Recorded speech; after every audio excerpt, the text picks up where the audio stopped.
La saison 2 se termine sur un cliffhanger qui laisse les téléspectateurs attendre la saison 3. Mais il y a une série spin-off que tout le monde aimerait voir. Bien le bonsoir, mesdames et messieurs. Nous sommes l'animation de la soirée.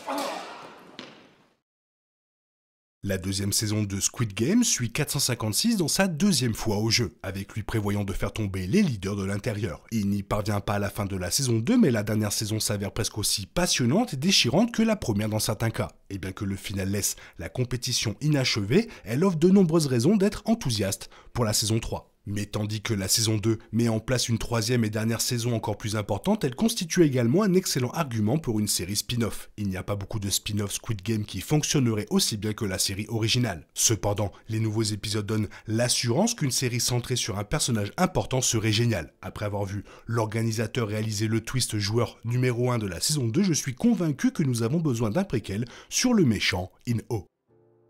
Après les manœuvres de l'organisateur tout au long de la saison 2, je suis plus intéressé à voir un spin-off sur son personnage qu'une saison 3 de Squid Game. Et cela veut dire beaucoup de choses. In-Oh se fait passer pour le joueur 1 lors du second Squid Game de 456, se liant d'amitié avec le leader de la série, tout en manipulant ses plans. Le méchant fait un travail impressionnant en se mélangeant avec les autres joueurs, ce qui incite les téléspectateurs à vouloir que son personnage de joueur 1 soit une réalité plutôt qu'un masque soigneusement conçu.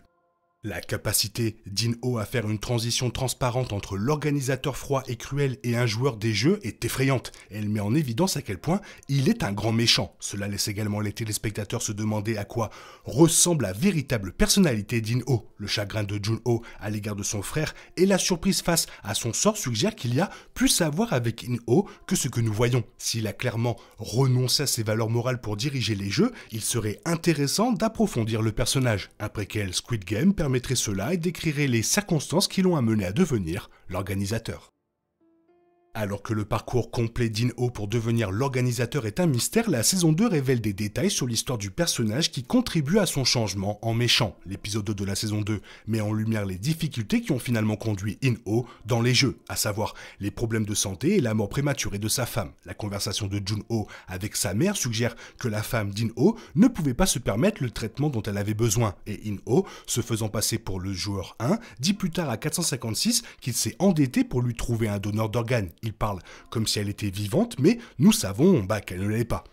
L'histoire qu'In-Oh donne au joueur 1 semble être la sienne et révèle que le tournoi était son dernier espoir de sauver sa femme. Évidemment, les choses n'ont pas fonctionné, mais il a ainsi réussi à devenir l'un des plus grands organisateurs des jeux. On ne sait pas exactement comment il a fait ce saut de joueur à organisateur, mais son histoire tragique constituerait un spin-off émouvant et convaincant de Squid Game. Cela pourrait répondre à de telles questions sur son histoire et étoffer encore davantage la hiérarchie des jeux.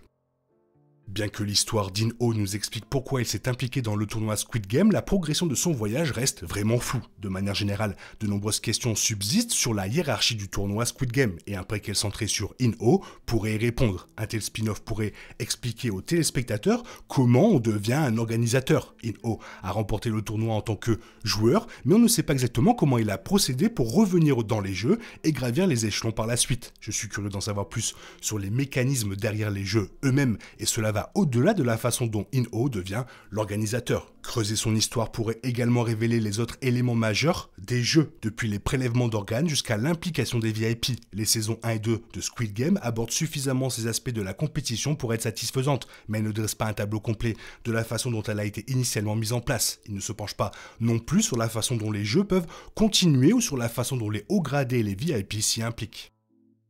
Une autre raison pour laquelle un spin-off de Squid Game axé sur l'organisateur serait formidable est qu'il donnerait aux téléspectateurs davantage des deux frères. Les deux acteurs sont d'excellents ajouts au casting impressionnant de Squid Game, offrant des performances émouvantes au cours de ces deux saisons, un préquel leur donnerait plus de temps pour briller, car on ne se concentre pas toujours suffisamment sur eux individuellement. Jun-Ho a une histoire centrale dans la saison 1, mais il sert davantage de personnages secondaires dans la saison 2. Pour In-Oh, c'est complètement le contraire, son rôle dans la saison 1 semble mineur par rapport à son histoire dans la saison 2.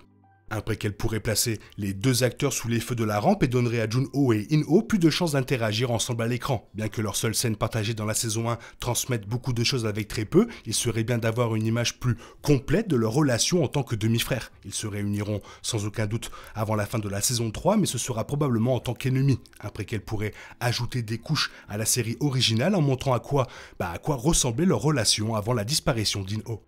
Compte tenu de leur brillante performance au cours des 2 saisons de Squid Game, il n'y a aucune raison de penser que ces deux-là ne pourraient pas réaliser leur propre série. Il existe de nombreuses bonnes raisons de donner à l'organisateur sa propre série, mais celle-ci pourrait être la plus convaincante de toutes. En termes de performance, ce serait à égalité avec la série originale, rendant ainsi tout ce qui se passe dans l'histoire de 456 plus intéressant, mais surtout émouvant. Mais pour le moment, après la mort d'In-Nam dans la saison 1, In-ho est dans une position plus puissante que jamais. Bien qu'il y ait probablement des personnalités inconnues et des investisseurs qui pourraient l'ignorer, In-ho contrôle tous les gardes masqués. Par conséquent, il a le pouvoir de jouer lui-même au jeu et c'est qu'il restera en sécurité pendant qu'il travaille à saboter le plan de 456. Alors qu'In-ho reste aux côtés de 456 pendant la majeure partie de la saison 2, il remet son masque en toute fin de saison. À la fin de la saison 2, In-ho tue l'un des ennemis les plus proches de Gin-hoon, Jung-bae, juste devant lui. 456 pense également que Jung-il, le pseudonyme de numéro 1, est mort. Par conséquent, In-ho reprendra probablement son rôle de l'organisateur dans la saison 3 et forcera 456 à jouer à plus de jeux. In-ho pourrait facilement tuer 456 s'il le voulait, mais il est clair qu'il a le désir de torturer l'homme qui a dirigé la rébellion. Par conséquent, In-ho laissera très probablement Gi-eun vivre avec son échec et lui fera jouer plus de jeux à son moment le plus désespéré de la saison 3 de Squid Game.